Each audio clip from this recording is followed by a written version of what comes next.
Hello, and welcome to the podcast that must not be named. I'm Melissa. And I'm Luke. And we are here on our special 5-chapter recap. We will be talking about Harry Potter and the Sorcerer's Stone, Chapters 1, The Boy Who Lived, Chapters 2, The Vanishing Glass, Chapters 3, Letters from No One, Chapter 4, The Keeper of the Keys, and Chapter 5, Diagon Alley. We will also, after we recap what happened in those, be eventually getting to our unrestricted section, which is a completely spoiler-filled, series-full, canon, everything is open discussion. Warning, if you do not want to know what's happening next, when we get to that, please exit stage left, and we will give you a warning at that time. Let's jump into those first 5 chapters. Luke, what just happened?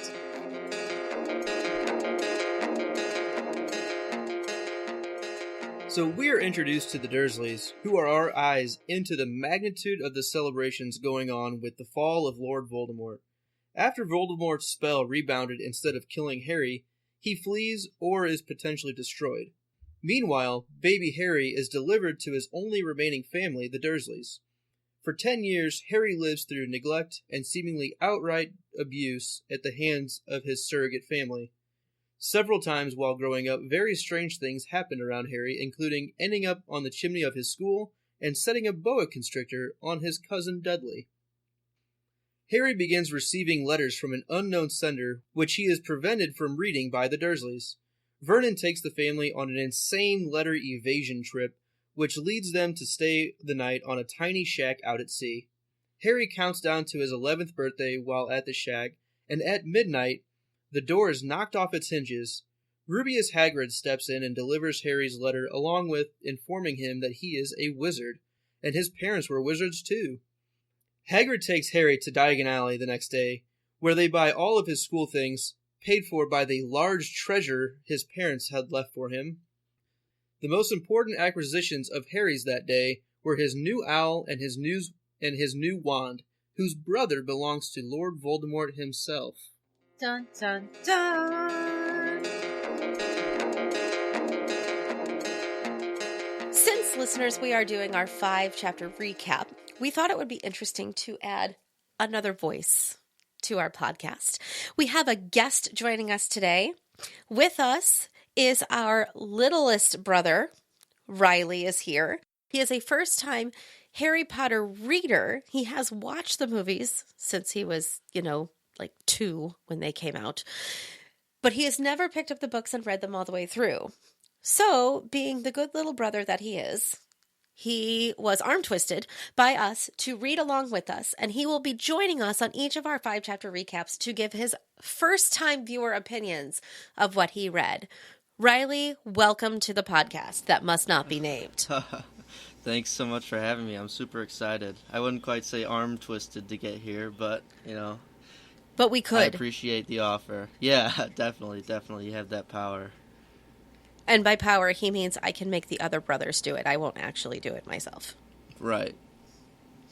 All right, Riley. So, to start us off, let me start by asking you, why have you never picked up a Harry Potter book before, having grown up with 5 older siblings who've all read them?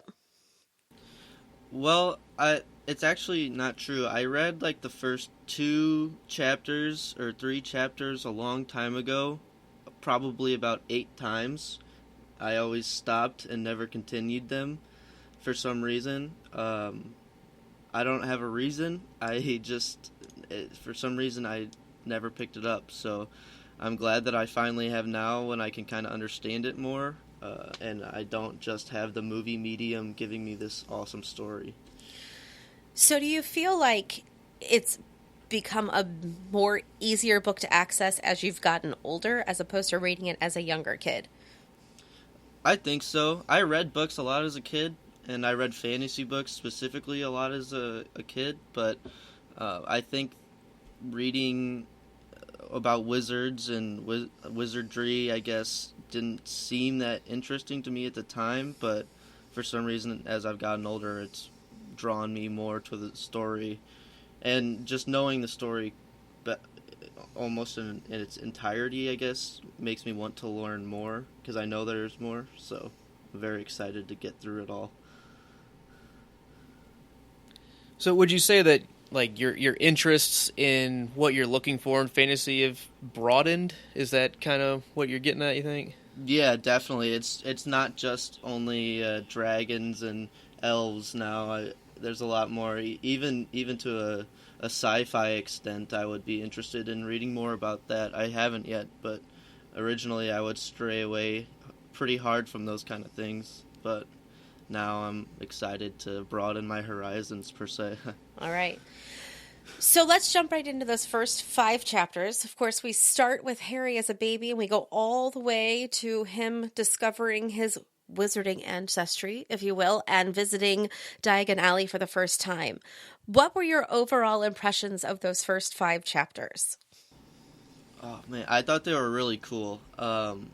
I I did watch the movies first, so I made it an extra point to kind of paint the picture that she was writing in my head rather than what I would have, pre-conceptualized from what I already know. So I really made it a point to, get the quirks of Harry's character and kind of the real scrawny, boyish sense that she introduced. So I really fell in love with the character of Harry Potter over again, which was kind of interesting. I didn't expect that to happen. And just like being introduced to Diagon Alley specifically was really cool. It was just a beautiful place in my mind. On the character of Harry, is there anything specifically that really stood out that you didn't anticipate or that you didn't realize about his character or characteristics that just surprised you? I can't say anything specifically. I think more so the fact I never really understood the idea of him actually being famous. I know it was kind of always presented, but with the celebrations of the weird people that Mr. Dursley noticed in the first chapter, that he doesn't really know what's going on as he's walking around, and then Dumbledore talking about how people are going to recognize him for the rest of his life. I think it's just that the fact that he's always going to be known really stood out to me, and everything that he does is always going to be, recorded, per se. I just think that he got set up. It's just such an interesting character, an interesting setup for such a young boy that hasn't accomplished anything yet. Well, technically. Other than surviving. He survived. Yeah, right. So I find it interesting that you specifically say how much you fell in love with Harry Potter. We have met some other characters in these first few chapters. Specifically, Dumbledore stood out in the first chapter. We have Hagrid in 4 and 5. And of course, the Dursley family. What are your overall impressions of those 5 characters? Right. I hate the Dursleys. Yay! Good job, JK. Yeah, she did a good job, and definitely I do not like them at all. They are very uptight people, which I like that about them because they stick to their, classic ideals, which is, respectable. But I just personally can't relate to a lot of the things that Mr. Dursley in specific gets upset by. And so you appreciate their reliability and character, but disagree with what they're going after. Oh yeah, definitely, 100%. Well, I find it interesting that you have singled out Mr. Dursley and Vernon as like the character who's the worst for you, sort of like, I can't believe he's doing these things. And I just say that because I agreed with you until this particular reading, and I've decided I hate Petunia even more, just because of other things that going on with her severe hatred of like the wizarding world. And I think she's the reason Vernon is quite so hard on Harry. If it weren't for her, that it wouldn't be so bad. So I find it interesting that you, in your life at the moment, it's the more blatantly loud one as opposed to the like past motivator kind of person that, stands out as like the evil one. Yeah, I don't think I necessarily picked up on that right away, so that's an interesting, perspective. Well, it took me 18 years to get to that point, so I wouldn't worry about it if I were you. Yeah.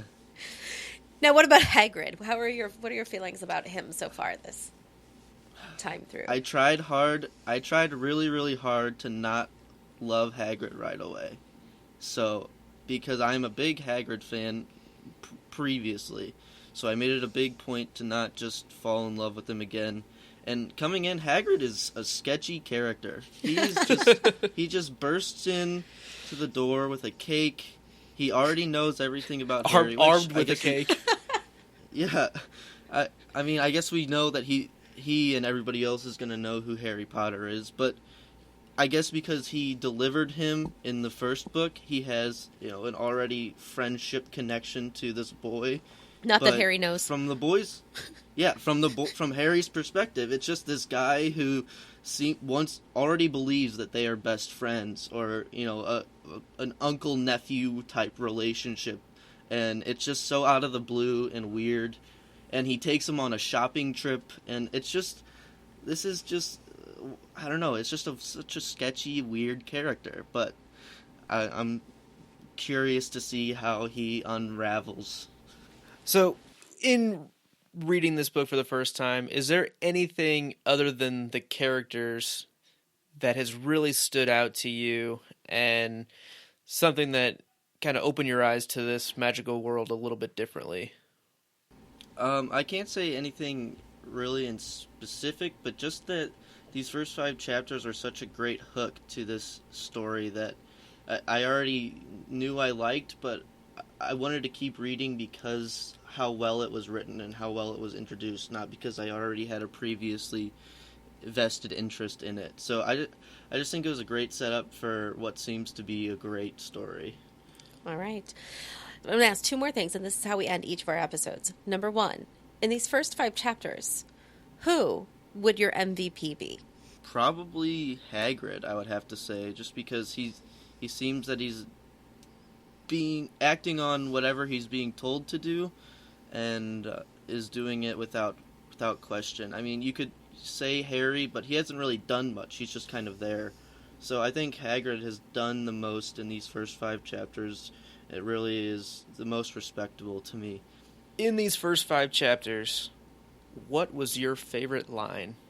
I would have to say my favorite line is said by Dumbledore when he's meeting with Professor McGonagall. He says, "It certainly seems so," said Dumbledore. "We have much to be thankful for, period. Would you care for a lemon drop?" I just love that in this serious situation, this, horrible thing has just happened. It's changed the wizarding community. Well, great thing, I guess, but he's just so matter of fact about, would you like a lemon drop? He seems like he's just caring and just an easygoing guy, per se. So I think that's the one that stuck with me the most. Yeah, I think it also kind of shows that he's okay with cutting tension and making people feel comfortable. I also like that it was a muggle suite. Yeah. Like, he's not into, I guess, wizarding suites, whatever those are at this point, but, like, he's able to find the good even in the muggle world, and that, I would like a lemon drop, please. Yeah, and that he's in tune Yes. with the muggle world enough to even know what their mundane stuff like candies are. Have you all ever had lemon drops? Oh, yeah. Yeah, definitely. Okay. All right, Riley, thank you very much for joining us. We appreciate you taking time out of your busy, still in college schedule to help us out with this. Your next assignment is to read chapters 6 through 10, and we will talk to you again in 5 weeks. I'm looking forward to it. Thank you so much for having me, guys. Thanks All right. for being here. Thanks, bud. So I've been very excited about the response we've had from those of you who are listening. We appreciate it. As always, we really would appreciate it if you could share this with your friends and neighbors and people you stalk and all those kinds of things to let them know There are 3 people in particular that I would like to thank for their feedback that we have received. One has been through Facebook. I would like to thank Julia from Texas for being our very first commenter on Facebook, for saying how excited she was to be listening and couldn't wait for the next episode. So thank you, Julia. I would like to thank Joan, our grandmother, for calling us to say how much she enjoys the podcast. And she says she thinks she's our oldest listener. So if you think you can beat our grandmother, please let us know. We have a contest going for oldest listener. And I would like to thank Wendy, who stopped me at school to tell me, she's a parent at the school where I work, to tell me that she and all of her children are listening. I love that this is such a family event, and can be, that we can have kids listening with their parents and can enjoy both the book and the podcast together. So thank you so much for your time. We appreciate you listening to us each week. We definitely appreciate all of our listeners that have listened to us so far. I want to send a special thanks to our international listeners, which include our listeners in Germany, our listeners in Denmark, and our listeners in Canada. Keep listening, guys, and stay imaginary. We appreciate it. Also, send us emails. Write to us on Facebook. Write to us on Twitter. We'll respond, I promise. I check it all the time. I'm more likely to respond than Luke is. I'm busy editing. Yeah, he's doing all the actual work. I just, comment and talk. Leave us a comment. Rate us on iTunes. That's going to be another great way to get the word out. Share our posts on Facebook with your friends to help us reach a broader audience. All right, this is the time in our 5 Chap recap episodes that we would like to thank our avid and interactive listening fan base, patrons, and non-invasive sponsors. In lieu of that, we will just mention that this is the allotted time for that potential occurrence in the possible future. Maybe no one cares. Maybe we haven't figured out how to actually post this MP3 to podcast repositories. Maybe we haven't actually even hit record. Maybe we don't even exist. But yet, maybe there is one invisible and or imaginary listener out there who has found this podcast. We do hope invisible ears can hear, and if so, we are literally doing this for you. Stay imaginary, folks.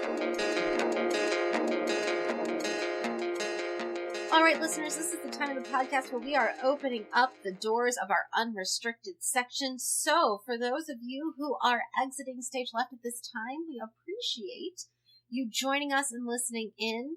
Please join us next week as we start on Chapter 6.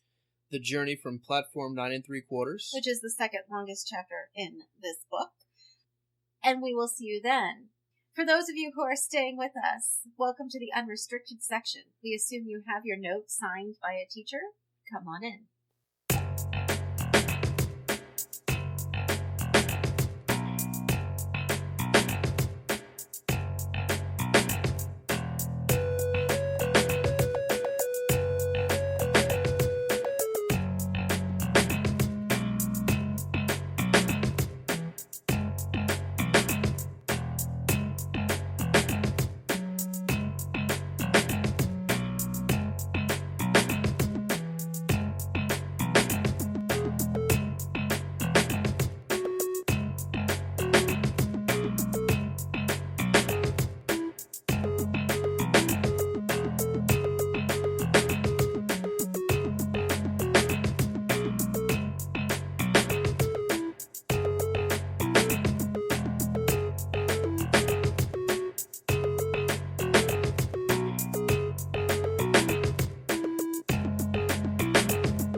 right, what is your first topic that you want to jump into here in our unrestricted section? Okay, my first thought is, could Hagrid's coat be magically enhanced like the tent or the beaded bag in book 7 and 4, and not count as him doing magic? Because he has a lot of items in those pockets. It depends. Did he magic the coat, or was the coat magicked for him? Right, that's a good point. I would assume that somebody else would do it because, one, he's essentially inept at doing magic. He's not very effective at doing it. I don't think he never I don't think sat he for can his pull that off. He never sat for his owls. His wand was officially broken. We Right. learned from book 2 that when Ron's wand is broken in the car crash with the Whomping Willow, that book 2? Yeah, book 2 with the car crash with the Whomping Willow, that a damaged wand doesn't produce effective magic. So the fact that Hagrid is walking around using broken parts of his wand means even if he was pretty deft with magic or whatever, his wand does not produce very adequate magic. Mm-hmm. So in my head, I'm thinking, no, he didn't enchant his own coat, if it is indeed enchanted, or if it's just sewn that way, that somebody had to have done it for him. Sure, yeah, and that's fair. And I guess that brings me to my next point of, what are the limitations on non-qualified or underage wizards and witches using magical items, kind of like thestrals or portkeys or flying motorcycles or enchanted coat pockets? Well, I think each of those things is different. A thestral is an animal, not a magic object. Sure. You're not doing magic to fly a thestral. Just because it's a magical creature doesn't mean you have to perform magic to fly on it. Same thing if you're writing a hippogriff or any of those things. Sure. So animals I don't think count. Portkeys are, the magic is done by somebody else. They are, and they're scheduled ahead of time. So I believe that in order to travel by portkey, or travel by flute powder even, or to side apparate with anyone, it's not your magic being used. It is the magic of the adult or licensed wizard who is performing it. Sure. Now, if you were trying to create a portkey on your own, by that point, even though you might be technically underage, you've been through so much training that you're got to be pretty good at it. And a flying motorcycle, again, enchanted by who? If you're enchanting your own flying motorcycle, you've had enough magic training that you're... So it's the doer, not the user. The doer, not the user. And yes. I think another point that is important to think about is the use of that magical item. Because if you're an underage witch or wizard, you can't just take your flying motorcycle out where you're going to be seen by muggles. And I think that's a big part of the underage, sorcery, trace laws is they just know that you might be a little more irresponsible in showing things off to people that should not be seeing them. Or not even irresponsible, but like when I'm walking somewhere with my kids, I have to hold my 3-year-old's hand. My 8-year-old, my 11-year-old don't have to hold my hand. But my 3-year-old because they're does. responsible. I mean, I'm not saying... Because they've been trained and they're old enough to know you look both ways when you cross the street. My 11-year-old, sometimes my 8-year-old, needs a reminder. I love that girl. She's, that's who she is. But my 3-year-old, like, he's not developmentally aware enough and developmentally old enough to be able to say, hey, I could get hit by a car if I were to cross the street. He's just going to run across the street because that's what a 3-year-old does. Right. So if I'm, a 12-year-old wizard who... when you think about it in terms of wizardry, is kind of toddlerish. They're just learning how to... Yeah, they're not mature enough to know the differences. No, they don't know when is a good time and when is a bad time. That's to watch. how I was using the word responsible. It was just immature in their knowledge. So I think part of it is they don't know enough in their training. And part of it is they're not mature enough to be aware of their surroundings. Because, what is it, the International Statute of Secrecy or... whatever the law, the international law is of basically don't ask, don't tell. We don't talk about it. Like the first rule of Fight Club, you don't talk about Fight Club. The first rule of magic is you don't talk about magic. So it's more about the creator of the magic as opposed to the user of the magic item. Mm-hmm. If an underage wizard was going to get in trouble for using an item that had been magicked, Hermione and Ginny would have been thrown in wizard jail or had their wands broken or been expelled or whatever because they stayed in a magic tent in book 4. There was no adult wizard in that tent because it was the girl tent. It was just those 2 girls. Mm-hmm. They didn't get in trouble for it. All right, what do you got for the unrestricted section? All right, so I'm gonna jump on the Hagrid train And I'm going to talk about Hagrid flying. Okay? Because we see him fly earlier in the book. He's flying with Sirius's motorcycle. Mm-hmm. Okay? But that was 1981. So in 1981, Hagrid and Sirius somehow meet up the night of the destruction. And I firmly believe that they were both just there, like, mourning the loss of their friends and checking out. And they ran into each other, and Sirius was distraught. And, he said, like, I gave Hagrid my motorcycle. I wasn't going to need it anymore. He says that later on in the series. So I think Hagrid just took the motorcycle and flew him and Harry to wherever they went for a while, and then they went to Privet Drive. But 10 years later, how did Hagrid get to the hut on the sea?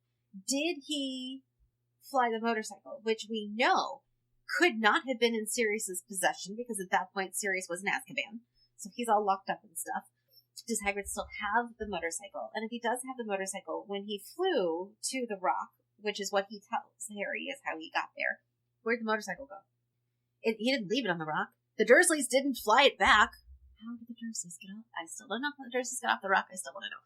But so how did Hagrid fly? There's no broomstick there. And let's think about Hagrid on a broomstick. I'm almost positive in book 7, when they pick up Harry from Privet Drive for the last time, I think it says in there something about Hagrid not flying on a broom. He's too heavy. Because he's too heavy, and so that's why he has the motorcycle. And the motorcycle reappears. I think he's had the motorcycle the whole time. I don't think he flew it to the shack. Okay. I think he flew a Thestral. And it flew itself back because they have incredible sense of direction, and I think he just flew that there, took Harry back on the boat. Why didn't he fly Harry back on the Thestral? Because Harry, well, I don't know, he should have been able to see it.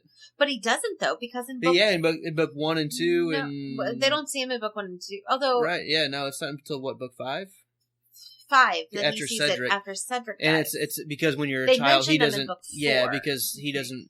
Even though he saw his parents get killed, he couldn't really fathom, I don't think, you have to be cognizant of it. Cognizant enough to realize what that means. Right. So that's why he doesn't see him early on, which is fair, whatever. Right. So he would not have seen the Thestral. It could have just been hanging out. He could have left it there. It could still have been there in the morning. It could still be there now. Yeah. Starting a little Thestral community on the... hut on a rock in the sea. So I think it was a Thestral that he flew, and then it flew itself back. I never thought about that. That's brilliant. Or a portkey, and they just left it. But he said he flew in. You don't fly on portkeys. It's kind of like flying. No, it's more like being thrown into a tornado. I mean, it's a lot like flu. I always felt it's kind of like a... I always think of portkeys as more like flu powder, only without the network of fireplaces. That's what I meant. It's kind of a wireless flu. Yes, exactly. So that's not flying. But they have the sense of falling when they're... It's kind of like flying. Falling with style. So, what are your thoughts on the put outer having its future use in book 7? Okay, I have a couple of thoughts on the put outer. One, that name is terrible. Yeah. The put outer has a terrible name. I love later on when she calls it... The Deluminator. The Deluminator. Do you think she knew the word Deluminator back in chapter 1, book 1? Or do you think she, when she was writing book 7, was like, man, put outer's a terrible name. I need something new? Like, so, first of all, the naming of it. I don't think she knew the term Deluminator. Okay. And I think she came up with that book 6 or 7. Okay. Maybe even when Harry's in Dumbledore's office and he sees the table full of gadgets and gizmos and things. Maybe then, but I feel like she would have called it out at that point. So I don't think until book 7 she had to name that. So my second thought on the put outer, or Deluminator, that's a really long wait time. Like, that is like George R.R. Martin-esque waiting to pull something out that you planted books and books and books ago. I cannot think of another object in the entire series that had to wait as long to get the payoff of having it in there, because we literally find it in chapter 1, book 1, and we don't talk about it, and we mention it at the beginning of book 7, but it doesn't come to its full purpose of being able to until Ronsing in the middle of book 7.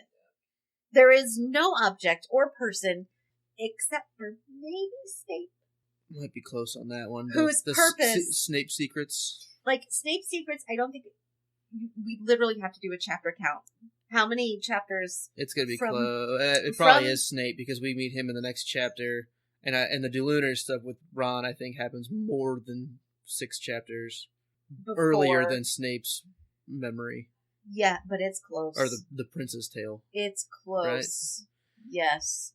So the put outer is the second longest payoff that you have to wait for. And it doesn't feel like it was a plant to me. I think it was completely No. retconned. As opposed to Snape, who is a plant among a plant. Among Yeah, a that plant. I think that's why, even if it isn't, the chapters, we will count them. But even if it doesn't turn out that the Snape one was a longer payoff, I feel like it's a lot better. Except because here's the thing. I almost disagree with you because you forget about the put outer. Like, it's been so long and it was such a throwaway item and you've learned so much since then that you're like, oh my gosh, that's that thing. Okay, cool. Whereas with Snape, it was like, the put outer was a surprise, like a pleasant surprise. And the Snape thing was like a gut-wrenching, heart-twisting, soul-crushing kind of, oh my gosh, that makes so much sense in that part. Like, it changes your entire perspective of the series. The put outer is just fun. Yeah, I just don't think she planted it there, thinking that it was going to be something else later. That's agree my with you. Yeah. That's my. Yes. No, absolutely not. And when it finally comes back, it's when Ron is at his completely worst ever. And We there will are get many worse. We will get way into that way later on, but Yeah, I would say Ron is not my favorite, except he's my favorite because he's not my favorite, if that makes any sense at all. I'm sure we'll figure that one out in due course. And 3 years Because we later. haven't even met him yet. 3 years later. Yeah. All right. So what do you got next? Okay. I'm going to go back to my favorite child abusers, the Dursleys. Yours and my favorite child abuser. You've never heard that term before. No. Oh, Petunia. I can't even, this woman and her crazy and her just grudge holding. And here's the thing I couldn't say when I was doing my Petunia rant earlier. She's not even really mad at Lily. Like, we thought she was mad at Harry, and in the last time we talked about her, I said how I really think she's holding against Harry the anger she has for Lily, and it goes even deeper than that. She's holding against Lily the anger she has against Dumbledore for not letting her into Hogwarts. Yeah.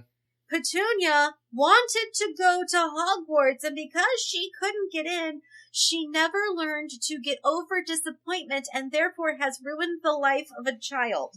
2 children. 2! Well, no. A child. Harry, it turns out okay. Yeah. I agree. Uh-huh. And even at Petunia's last goodbye to Harry, still can't let it go. Nothing. Still doesn't let it go. She Nothing. like a glimmer of maybe wanting to, but it's just impossible. Oh, it just doesn't work. And I just read something about this yesterday, and I apologize that I don't have the person to cite the source. I think it was on Pottermore, but I could be wrong.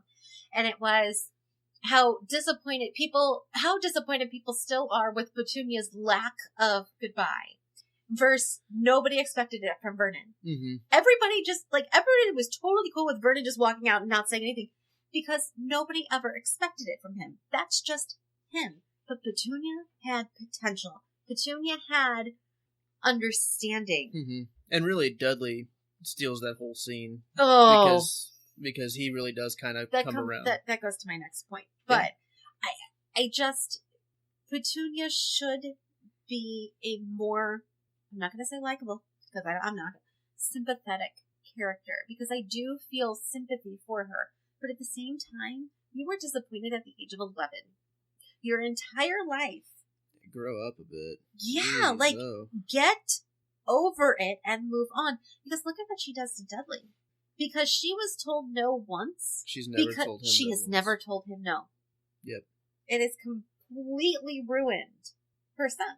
Yeah, absolutely. Well, except for that ending scene, that last time we see him in book 7, when he does shake Harry's hand and is sort of that decent human being. So sure. I mean, I also think that might be from him actually going to school away from his parents. So he gets a little bit more.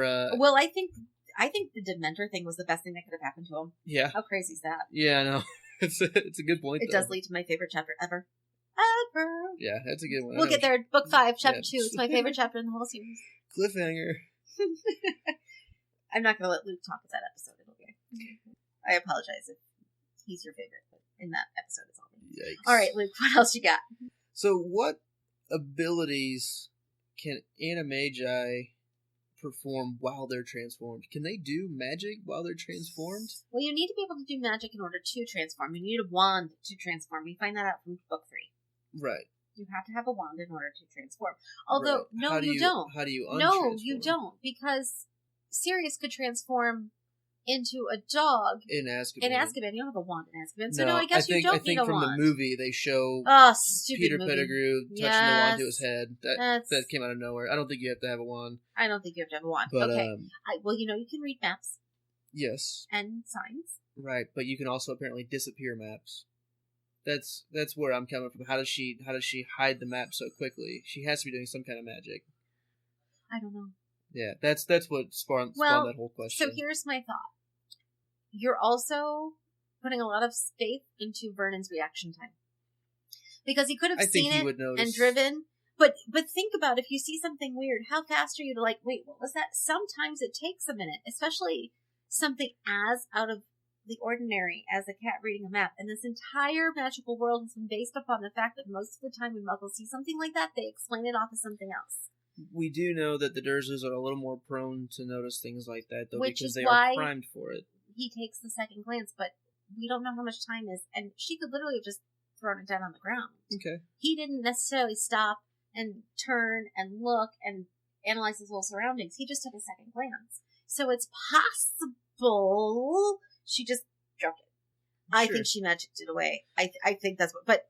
But if she can't do magic, that's my reason. Okay. No, that's fair. It's never really talked about. No, I don't think. I mean, there are very few instances. So all of our animagi are Professor McGonagall turns into a cat. Padfoot. James Potter turns into a stag. Sirius Black turns into a big giant dog. Peter Pettigrew turns into a rat. We're going to talk about that later, how that's Rita really Skeeter funny. turns into a ladybug She's or a beetle. Right, and she's unregistered, so nobody really knows about her until Hermione catches her. I want to say that might be it. Let's go ahead, and I'm going to jump back to everybody's favorite people to hate. This is my last talk about the Dursleys for this book, so we should be good here. Here's the book I want to read. Are you ready? Yes. Dudley and the Cousin Who Lived. I want to read this entire series written from Dudley's perspective. What is going on in that little boy's brain? And by little, I mean not little. I mean, the book will only be 5 chapters long. I disagree. Do you do, the early stuff? Maybe. Or, you start it with some of this time stuff. You give a chapter of background and, a chapter of how he saw the zoo and maybe a chapter of what happened on the rock. And then he goes off to school and we don't need to hear about that. So maybe one book that covers all 7 years. Yes. All the summers specifically. Right. So then you've got year 2 where Dudley's teasing Harry about not having any friends, and all of a sudden there's this flying pudding and it falls on his dad's boss's head. Mm-hmm. And then there's the year his Aunt Marge gets blown up, and then there's book 4. And then book 2 where a flying car comes to steal his friend, and then there's book 4 where wizards blow up his fireplace, and then book 5 when he's attacked by an invisible ghost thingy, and then year 6 when some crazy old crackpot comes to visit, and then year 7 where he has to move out of his house and away from the country because of some bad guy who he's never even heard. It could be a very interesting read. I'd read it. I would read it too because it's Harry Potter. But fanfic potential. Yeah, okay, so if any fanfic writers are out there who've written this or are thinking about writing, let us Dudley know. and the Cousin Who Lived. Yeah. I give you permission to use my title. No, that's a good one. I would check it out. So we learned from Hagrid at the shack on the rock that Lily and James were head boy and head girl at Hogwarts. We don't really know how that whole prefect system necessarily works, but we do know that in book 5. I don't know where you're going with this. That Remus Lupin was actually the prefect, because James was always getting in trouble. Yes, James and Sirius were both getting in trouble. Right. Which is when Harry starts to feel slightly better about not being named prefect over Ron. Let me find that. So it's book 5. It's book 5 because it's after the Snape's worst memory. And Harry's trying to get some and it's when Harry stops being quite such an angsty teenager. Yeah, I love that. So what happened that Lupin couldn't continue being the prefect and turn into the head boy, or does it not work that way?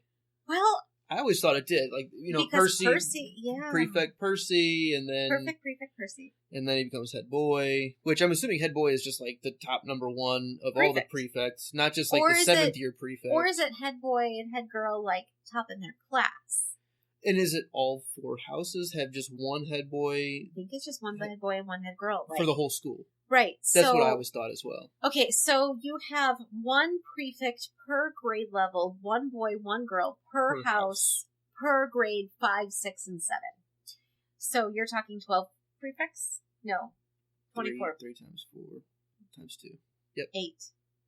Because there's a boy and a girl. So you've got a boy and a girl Gryffindor, boy and a girl Slytherin, boy and a girl Hufflepuff, boy and a girl, and Ravenclaw. That's 8 5th years, 8 6th years, and 8 7th years. That's 24 prefects. Yeah, that's what I had. That's a lot of prefects to fit in that and front car of the train, by the way. I would think actually 22, because 2 of those become head boy and head girl. It's sort of like the leader of the prefects. Yes. That's how I've always viewed it. How did James become head boy? Yeah, I don't know.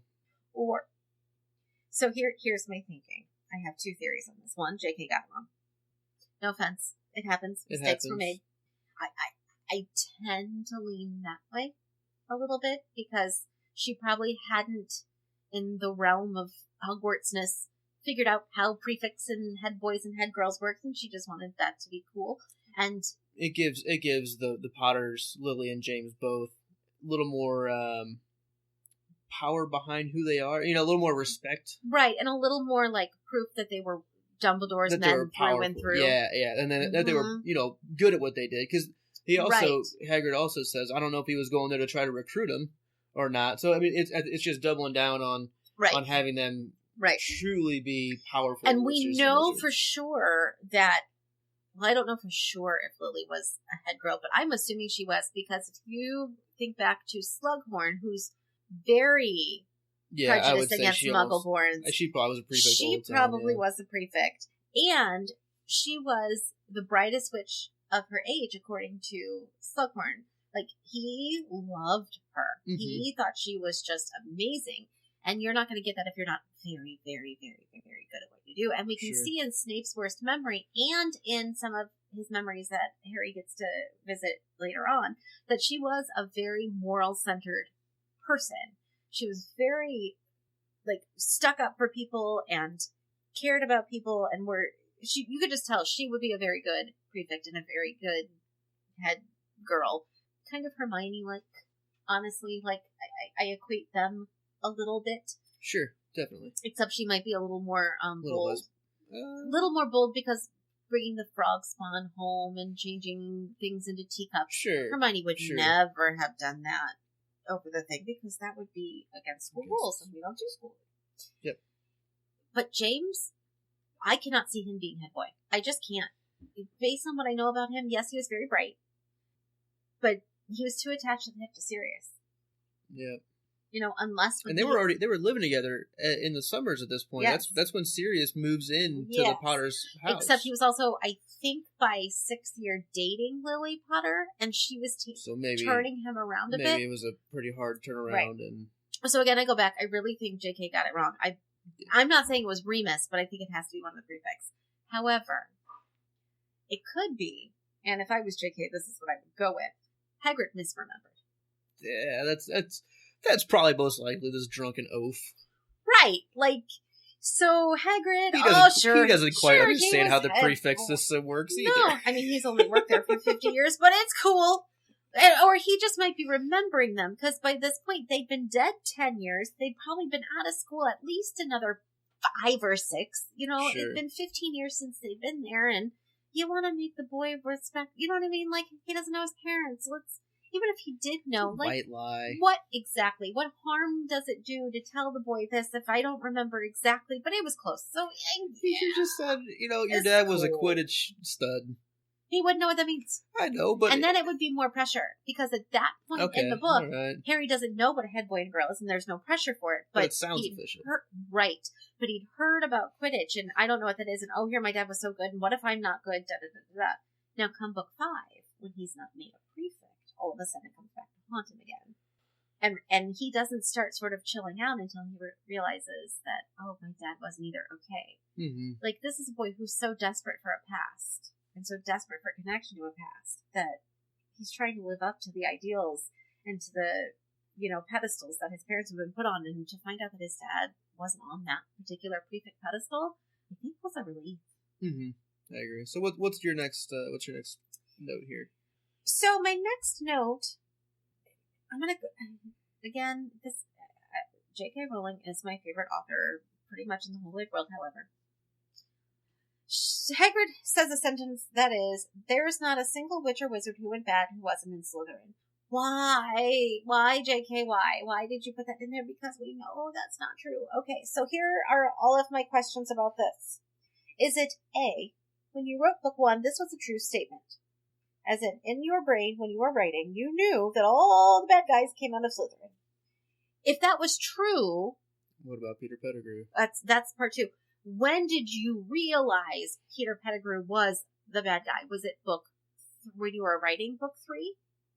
Or C, and I like this one a lot, did you plant Hagrid as an ill-informed news deliverer, giving us some idea of the Voldy stuff without giving away everything?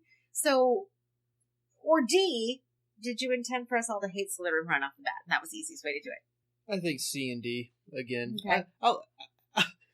I'll count on Hagrid just being dumb again. He's no just love not, for Hagrid here. Sorry, Hagrid. I don't know. It just not doing it for me anymore. I don't know. Before it was just like, oh, he's kind of a big dumb, fun, as we get older, guy. maybe but now that's it's it. like, Maybe we're more mature than he is, and yeah, that's didn't pretty used easy to be. do. Obviously, Right. It's just like this gotta be like the worst person that you could have sent out here. Not the worst person in this specific case, but for any other kid out there, don't send Hagrid. And I bet he's never gone to get another kid. No, this is just like, oh, Hagrid, we're gonna give you a shot here. Good job, because Hagrid. you actually have a little bit of past with this guy, and we're gonna wing it. Now I will say he probably doesn't do another one ever. No. Although they make him a teacher, my eyes shot wide open on that one. Yeah. And moving on. So here's my thing, though. I know when in interviews with her, she said that writing that first chapter was incredibly difficult. And I know this particular quote comes from chapter 5. But she said opening this book was very, very hard because she knew so much of it. Harry Potter came to her fully formed. She knew the story. She knew the basic outline of the plot of all 7 books. Now, like the minutiae and the little bits here and there, no, but she knew where it was going. She knew the end game. She knew exactly what happened on that night. She knew why it happened on that night. She knew about the curse. She knew about the prophecy. That was all there. How do you open up a book and not tell anybody that, but still open it up? So you give and there's a word for it, but the misinformation informer. There's somebody who's going to give you just enough, but not give it all away. Hagrid's perfect for that. Sure. Plus, if you think about that statement, there's not a single witch or wizard who went bad who wasn't in Slytherin. I actually have option E. And here's what I truly think it is. In that moment, as far as anybody in the wizarding world knew, there wasn't. Yeah, for the story, he didn't know that there was any... He didn't know Peter Pettigrew had gone bad. Right. Was there anyone else? I mean, if you think to book 7 in the big round table of all of the, important Death Eaters. Were those all just Slytherin alums? I think so. I mean, a lot of them had been seen earlier in different books, being like in the Slug Club, and not that they were necessarily have to be Slytherin to be in the Slug Club, but I do believe that most of them probably really were. So I think in the context of Hagrid's knowledge, and really the knowledge of the wizarding world at large, that was true. Except no, because Sirius Black turned on them. In theory, they all thought Sirius... Never mind, I'm changing my mind now. Yeah, at this point, Hagrid would have thought that Sirius Black would have killed all those muggles. and betray. Well, he wouldn't know about the betraying Harry and Lily necessarily, but He could have. he could have, but he might not. Well, he was a member of the Order of the Phoenix. He should have. He was a part of the original, because that's who he gives that picture to Harry. Right. And he's in the picture that Moody shows him in book 5. That's what I was thinking of. Like, he's in that picture with them. So I'm hoping that the people from the Order knew that it was Sirius who had given up the location as the secret keeper. Because the only person who knew they had changed was Sirius. He's the only living person besides Peter, and he's not going to give it up. I think Dumbledore probably figured it out. Really? I disagree. Because he flipped pretty quick at once Sirius tells him the story. I don't know, maybe not so much figured it out, but he was pretty much on Sirius' side immediately after the Dementors. 1, trusting people thing. Yeah, that might be good enough. And 2, and it's like, well, you have that Harry's makes sense. and Hermione's, and they have absolutely no reason to trust Sirius, but they actually physically saw Peter Pettigrew. So, okay. And the Marauders map. And you had Lupin following the Marauders map. It's possible he had sent a message, or maybe Dumbledore saw the map that, do you know what I'm saying? Like, there is other evidence besides just Sirius's testimony to back Sirius up, as opposed to just, sure, I'll give you benefit of the doubt. You've been in Azkaban 11 years, but it's cool. Sure. So my next comment or question is wizard math. So the currency is all in prime numbers, which means it is non-divisible. You can't break it up into smaller parts, which is inconvenient when you're counting money. True. Or maybe, that's just tough for finding multiples men. of 17 is hard. Yeah. But maybe that makes more sense to goblins, because whenever Hagrid is at the shack and he says, "You mean to tell me this boy doesn't know nothing about anything?" And Harry says, "Well, I do know some things. I can, do math." And Hagrid just shuts him up, You know nothing. Which and in the course of all of the schoolwork that we see, we never see any math at all. That makes me sad. Which, I mean, there are some things that might have some math. The one that Hermione takes, not runes, arithmancy. Yes. I would assume that is like magical math. Okay. Or close to. Yes. And astronomy's got to have a little bit of like plotting and things like that in it, but that's more like sciencey. none of these wizard students, witches and wizards, learn any math. So Nope. is that why the goblins are in charge of the banks? Because the wizards can't do math very well? They're the only bank, apparently. So I'm going to put on my math teacher hat, and I'm going to tell you what I tell the teachers that I train on this kind of thing. It's not that they can't do math. There are not math people and non-math people. No, everyone is born with the innate ability to do math. Thank you, Dr. Joe Bowler from Stanford University, at Joe Bowler on Twitter. However, in order to be good at math, you need practice. Just like you need practice with using a wand, or transfiguring, or charms, or any of those things, the more you practice, the better you get. Hogwarts does not allow for practice of magical money sense. It does not give time for practice of that. So they are expected to learn it at home or in their own free spare time. Some people aren't going to learn it because they don't want to.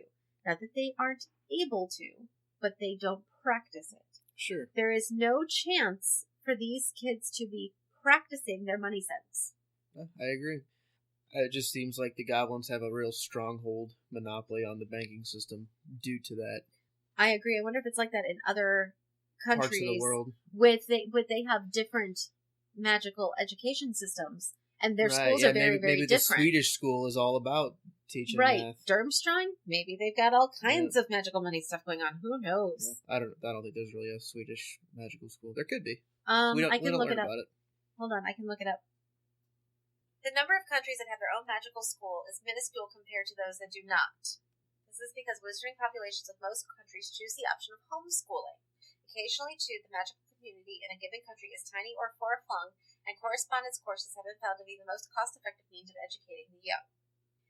There are 11 long-established and prestigious wizarding schools worldwide, all of which are registered with the International Confederation of Wizards. Smaller and less well-regulated institutions have come and gone, are difficult to keep track of, and are rarely registered with the appropriate ministry, in which case I cannot vouch for the standard of education they may offer. Anyone wishing to know whether there is an approved magical school in their region should address an OWL inquiry to the International Confederation of Wizards Educational Office. The precise location of each of the following schools is a closely guarded secret. The schools fear not only Muggle persecution, for it is a sad fact that at various times in their long histories, all of these institutions have been buffeted by the effects of wizard wars and of hostile attention from both foreign and domestic magical communities. It is not only in Britain that the education of magical youth has been subject to ministry interference or pressure. It's nice to know. As a general rule, the magical schools tend to be situated in landlocked mountainous areas, although there are notable exceptions as may be seen, and as such regions are difficult for Muggles to access and easier to defend from dark wizards. So there's a Japanese school called Mahut-o-Koru in Japan. And it's the smallest one. There's a whole thing on that. There is Waigaru in Uganda. There is Castello Brushu in South America. It's 3. Beauxbatons, which is somewhere France-ish. That's 4. Southern France. Durmstrang, somewhere in Bulgaria-ish. Eastern European. That's 6, 5. And that's the only ones that she has, like, official features on, plus Ilvermoney in America, which is like Pennsylvania-ish, but not really. Yeah, I was like Massachusetts. It doesn't really say. Sure it does. It stands at the highest peak of Mount Greylock, where it is concealed from non-magical gaze by a variety of powerful enchantments, which sometimes manifest in a wreath. Irish beginnings. Okay. Yeah, modern-day Massachusetts, Mount Greylock. Really? Yeah. Alright, so my next thought is about Professor Quirrell. This is very book one specific. He shakes Harry's hand. Mm-hmm. I looked it up specifically. He shakes Harry's hand in the pub. So he has no Voldy head at the time? I assume? Well, we find out in the next chapter that's the first time he's wearing the turban.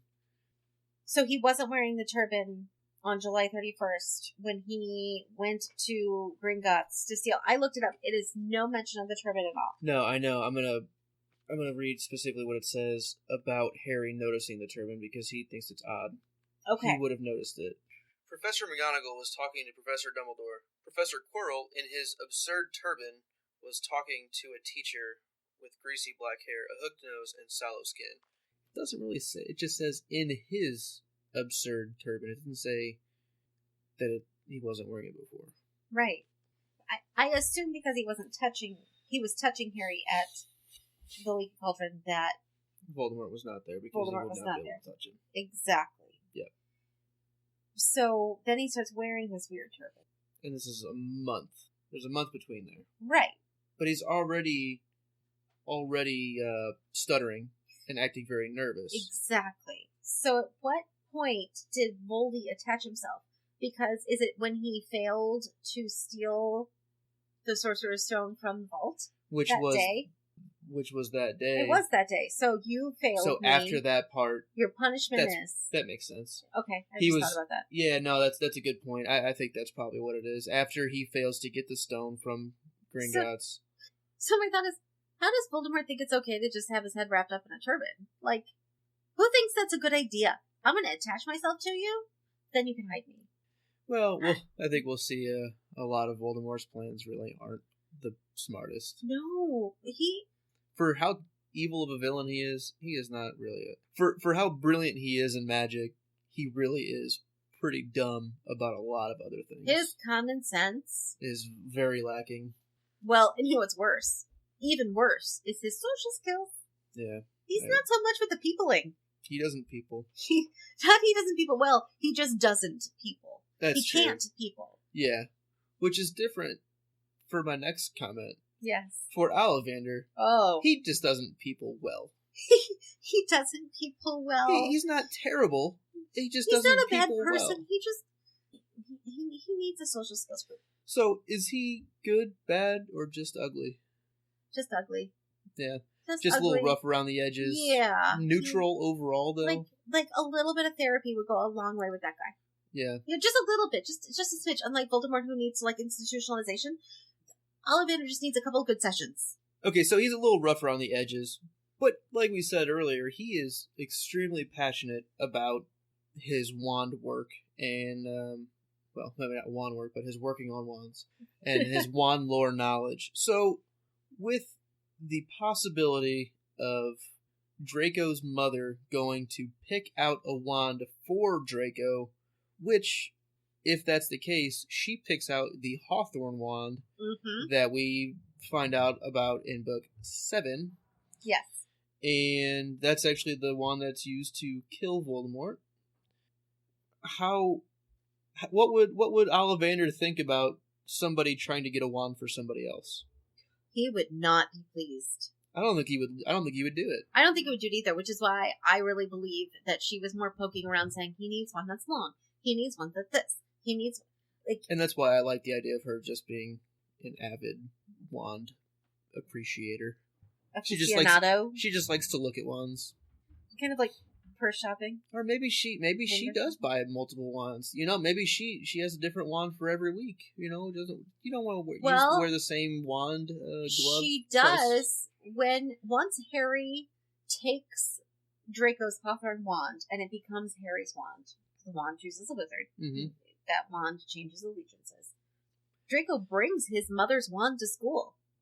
Yeah. It says... So maybe she's got a whole stash of them. She might have a whole cupboard, a whole curio cabinet of wands. Kind of like a jewelry case. She's got a wand case. Yeah. I mean, and I wouldn't put it past her at all. No. Because she doesn't probably have all that much personality in general that a wand she would have a hard time finding neutral-based wands that would work okay for her, because none of them are going to work phenomenally. Right. Is that, you know what I mean? Like, there's nothing so specific about her that one wand would work better than another one, that they all just kind of work decently, and she's just not a very good witch in general. I mean, I don't really know how strong a witch she is, but... Yeah, we have no idea. We know her sister and her niece are fabulous. Yeah. Lucius is probably pretty good. He pulls off... I mean, he's not very accurate with his cursing directions, but he's not bad. Draco's not bad. Like, he could be a fabulous wizard if he stopped trying to be the best. Like, if you stop trying to be the best and you just be as good as you can be, you'd actually be a lot better. Mm-hmm. That makes any sense. Yeah, he's getting his own way. Right. And, like, so one sister is pretty decent and has a brilliant daughter who becomes an Auror. Then you've got another sister who is literally the top Death Eater. Are you just the pretty face again? I think so. I do. And that's why I think she's so bland that multiple wands would make sense for her. Yes. And for having such a brilliant family, and I mean that in terms of, like, shining and standing out. Mm-hmm. She does contrast them as she's just a pretty face. She is just eye candy. She is just a trophy wife. She's a trophy wife. Narcissistic? Yes, she is. Oh, look at that. Which actually makes a lot of sense as to why Lucius is so upset when Voldemort takes his wand, because his wand is specific for him. You know, because he is a strong That's the wand wizard. he got at 11. He has not changed his wand. I'm sure of it. That I believe. Mm-hmm. So I think that kind of adds to that. Yep. So this is kind of a random note in wand lore, but could the gender of the animal that the wand core comes from affect the personality of that wand? Because I think the wands kind of have their own personalities, or it fits. Maybe it's like a key that fits into the wizard or witch's personality. Like, do you think only male cores go to male wizards, or do you think it's... I mean, that's a possibility. Or do you think they just produce different strands of magic? I mean, clearly we see that it depends on which phoenix the feathers come from. You know, it's the same. The fact that those two feathers come from the same phoenix. See, I don't necessarily. It's different than if it came from a different phoenix. Well, I agree, but I think the only connection is the fact that it came from the same phoenix. But I think any wand with a phoenix core is going to produce magic of the same style, or have the same strengths. Yes, paired with different woods, that changes. Paired with different sizes that changes. And I think that's the difference. I think a phoenix core is a phoenix core is a phoenix core. I think a dragon's heartstring is a dragon heartstring is a dragon heartstring. And on that one, a dragon heartstring, you really can only give that once, because once you lose your heart, kind of I don't know. right? We can get into that later. And then, so unicorn hair, you can pull multiple hairs from unicorns. I would bet that would be the most prevalent one, because that seems like the most readily they're hard to catch, though. They are, but once you get them, Yeah, plus you don't phoenixes are have to pretty catch. rare. You don't have to catch them. You can just walk through a forest where unicorns are known and Yeah, pick because them off. Haggard's got a bundle of Oh, look, I got 150 of unicorn them. hair. So I'm betting if there was a So you think the core, it doesn't really matter specifically which one it comes from normally. right. So if you and I have no idea what they're good at, but let's say unicorn hair is really good at charms, and dragon's heartstring is really good at curses, and phoenix feathers are really good at, I don't know, deflection or We're doing whatever. a little bit about it from the description of Harry's parents' wand. Yes. So charms or whatever, but then you pair them with the different woods, which the woods do have very specific Sure. things. I know that's out there in the universe of the internet, what the woods are good for. So you pair a unicorn with an oak is going to be different than a unicorn with a hawthorn, which is going to be different than a unicorn with a yew. They're just different strengths combined in different ways. Sure. Not that the individual animal provides a different strength than an animal of its same making. I don't know. I think Wand Lore gets pretty deep. For any wand makers out there, Luke would really like a summer internship. It'd be pretty fun. I don't know. You have fun with that. I enjoy not doing things in the summer.